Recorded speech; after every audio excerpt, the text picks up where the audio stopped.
What will the quarterback transfer market look like when the season comes to an end? I got On3's portal expert Pete Nakos on. We're going to get you ready for what looks to be another crazy portal season. We're going to start at the quarterback position, but do me a favor, guys. Hit that subscribe button to the On3 Recruits channel.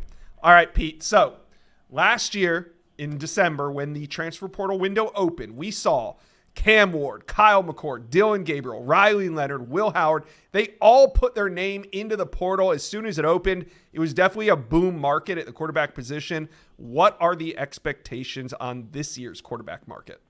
This year's quarterback market is going to be really interesting, Josh. We are not expecting as many big names as a year ago with the Cam Wards and Kyle McCords. But at the same time, the need for quarterbacks is there, maybe more than the supply is going to be there. All right, so last year there's a lot of talk about Cam Ward making upwards of close to $2 million. There's numbers all over the board, but This year, what's it going to cost you for a good quarterback? This year's still going to cost you about $750 to $1.5 million. There were some names last year touched. Is that per year? That's per year. That's for 1 year. There were some names last year that hit $2 million for 1 year. I don't think the talent level is going to be there as much. Now, the one thing, though, that really jumped out to me when talking to some people about this quarterback market is just because the quarterback talent might not be what it was a year ago doesn't mean that programs aren't going to overvalue a guy who can run an offense correctly and help teams win football games. Yeah. So what big names are you tracking, right? I know, the portal hasn't opened yet, but who are you tracking? Yeah, so wrote in a story this past week that big names that everyone kind of has circled right now include Oklahoma quarterback Jackson Arnold, USC quarterback Miller Moss, and then Connor Wegman at Texas A&M. None of those guys have made any announcements yet. Right. Some of those guys could choose to stay. Some of them, in a Miller Moss situation, could go to the NFL if that's what he wants to do. But all those names have been circled by everyone trying to keep up with the transfer portal as names that need followed in these next 2 to 5 days.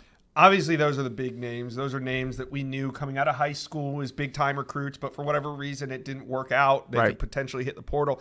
Are those type of names in that 750 to 1.5 range, or is production more valued when it comes to the quarterback market? So, Josh, some of the numbers and names being thrown around, the really important thing is going to be the proven track record that they can win football games. Mm-hmm. But it's also going to be interesting because there is a young crop of players that we don't know if they're going to go in the portal just yet. But those kind of names really would drive up the prices and really be the market leaders, we think.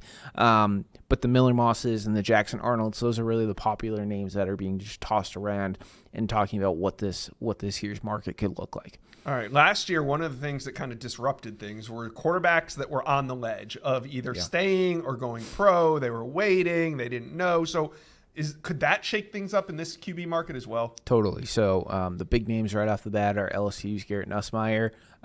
If he doesn't go to the NFL, all signs point to him returning to LSU. Right. But that's just one example. Another big name is Alabama's Jalen Milroe. Does he come back? Does he return to Alabama? What are his options? And then the third biggest name is Quinn Ewers. Now, Quinn has put all the work in. He looks ready to go to the NFL. He may not be the highest pick in the NFL draft, which could sway him to return for another season. But more important than that, I was talking to some sources this past week, and it's become really clear that that Quinn is not going to hit the portal as of right now, right? Like, if he does come back, which is not likely, sources have said he is not going to hit the portal. All right, so who are the teams, because there's always somebody that's willing to break the cap, so who are the teams that are going to push or maybe even reset this quarterback market? Yeah, so the leading names that need quarterbacks, let's just start there. Auburn, Iowa, Michigan would really like to bring someone in to help bridge the gap with Bryce Underwood. There's a lot more, but those three, along with a few other ones, are kind of the ones everyone has circled. The interesting thing about those is, Auburn and Michigan feel like they have something really good going with Deuce Knight and Bryce Underwood. So neither of those programs are looking for guys that are going to be like a 3-year starter, but at the same time, they want to bring in someone who can be a good mentor and help them win football games immediately, because both of those coaches, Sharon Moore beat Michigan. The Michigan head coach, Sharon Moore, beat Ohio State on Saturday. But both of those coaches are going to have big 2025 seasons. Is that easier said than done? I mean, you got to think in the portal. If a quarterback's in the portal, he's transferring because he wants to play more. So we hear about these teams that maybe want to bring in a quote unquote quality backup. Do you have to kind of pay more for that because the guy might not have an opportunity on the field? How does that work? How do you bring in a quality backup when all these quarterbacks are looking for playing time? You may need to at Michigan. I think Auburn, that would be the starter for the season. By no means, right, from what I've heard, would Deuce Knight like start right away. But with someone like Bryce Underwood at Michigan, the talent is so there and the want to play him, right? Because Bryce Underwood's the kind of guy who's only going to be there for 3 seasons. That quarterback, the chemistry there and trying to figure out what that look like is going to be really important to Sharon Moore in the coming weeks. All right. Well, this is going to be a really exciting portal season. Portal Pete, you're kind of like Superman. You go from like Pete Nakos, and then when the portal opens, you go to Portal Pete. It's amazing. You're a superhero. So thank you for dropping by today. You guys talk to us. Does your team need a quarterback? And if it does, who do you want your quarterback to be? Let us know in the comment section below.